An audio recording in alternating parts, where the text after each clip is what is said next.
Bonjour à tous et bienvenue sur la chaîne La Sagesse Catholique, Pensée du jour. S'il nous arrive d'aborder le problème de l'existence de Dieu, il nous faut peut-être, à la lumière de l'Évangile, nous interroger autrement. Comment se pose aujourd'hui le problème de l'existence de l'homme?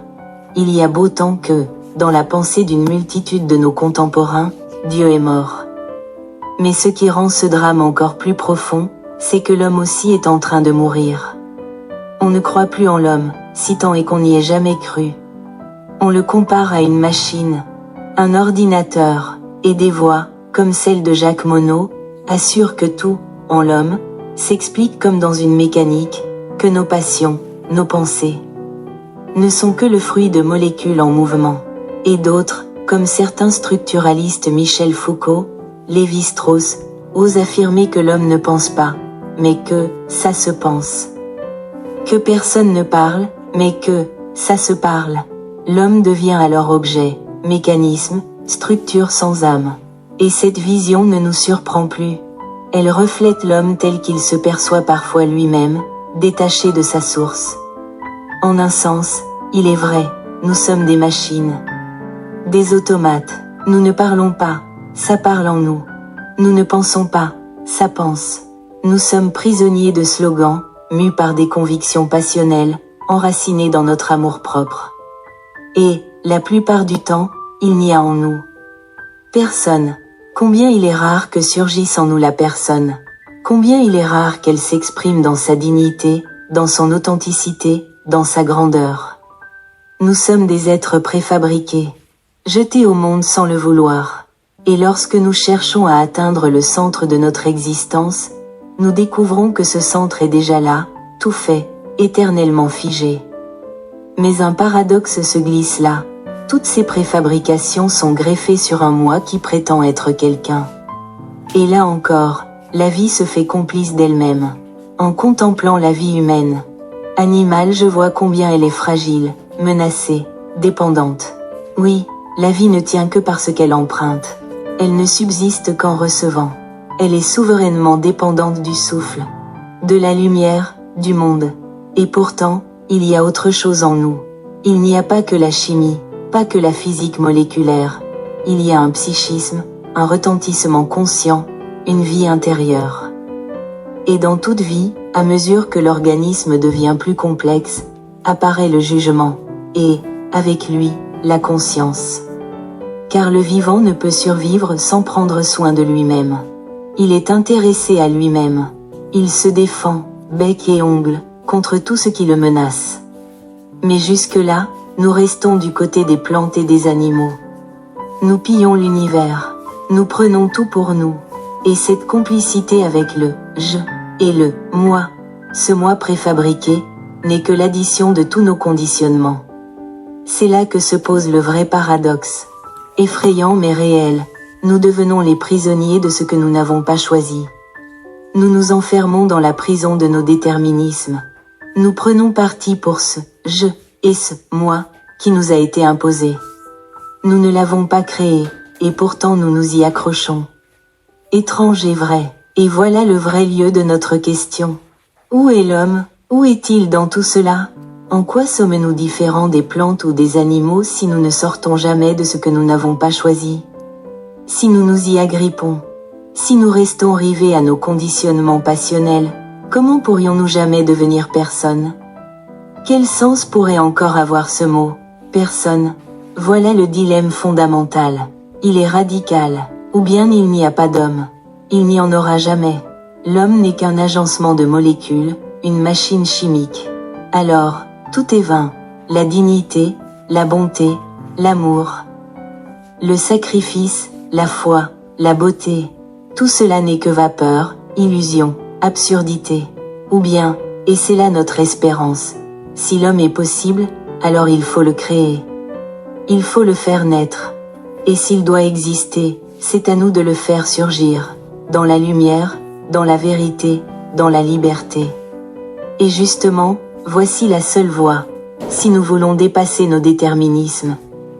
Si nous sommes incapables de nous évader de notre condition, si notre existence est irrévocable, alors Il n'y a qu'une seule possibilité pour devenir homme, prendre tout ce que nous sommes, tous paquets, et le donner.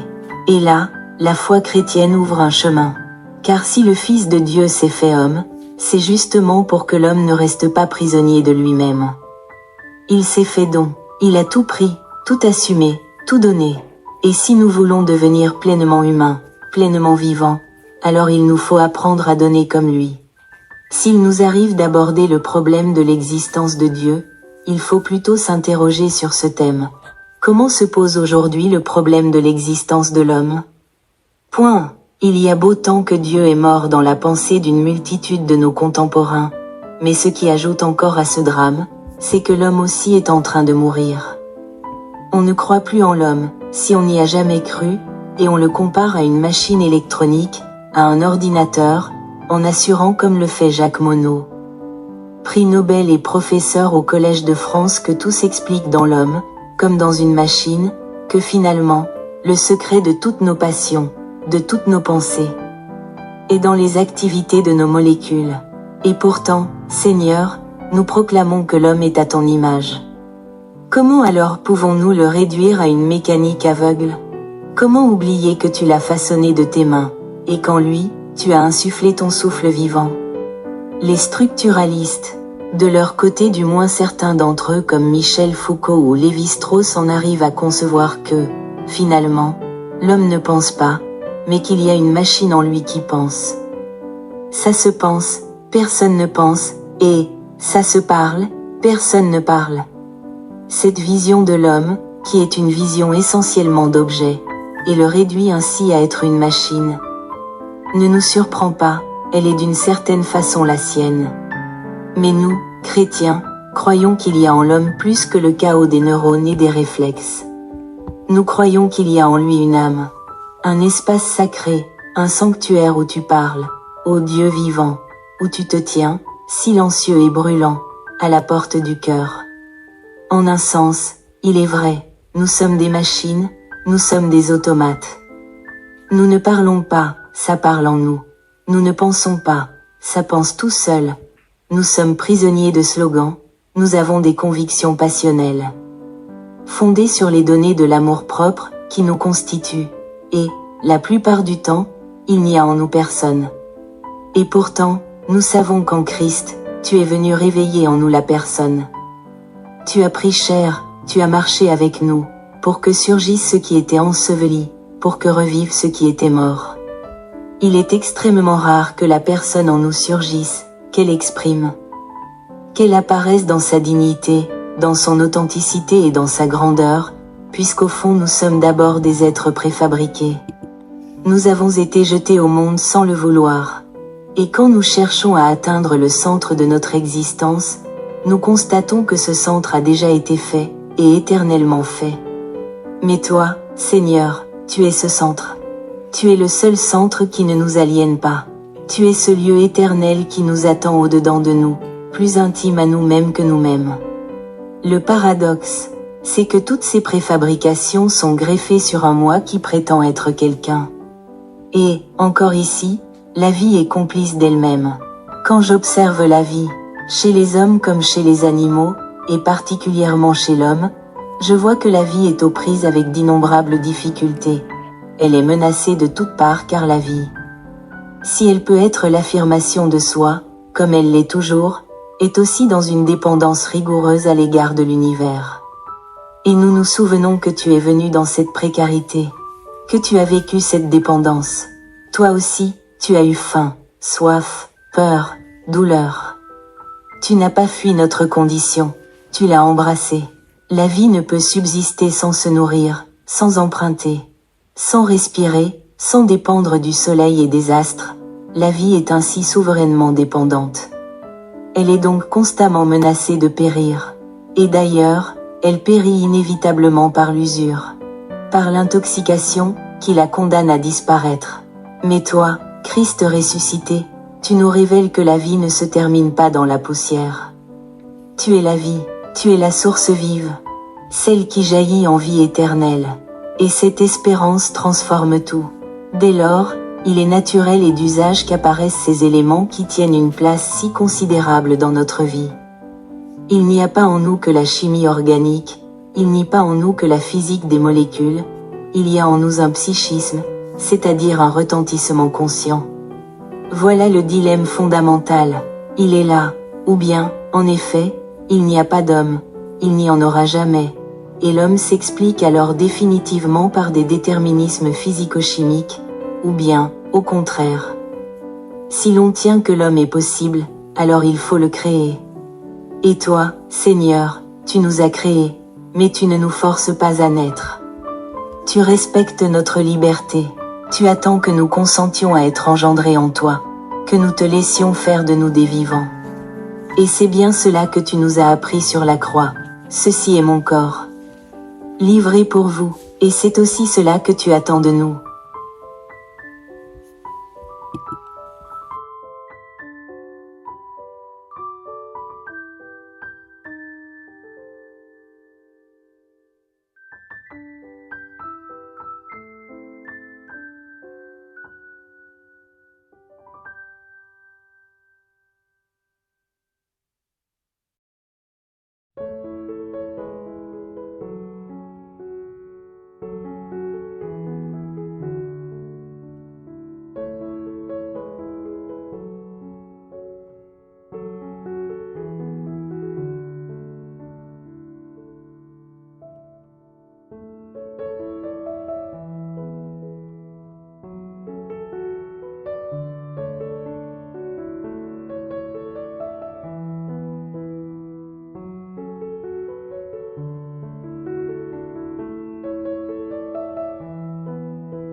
Thank you.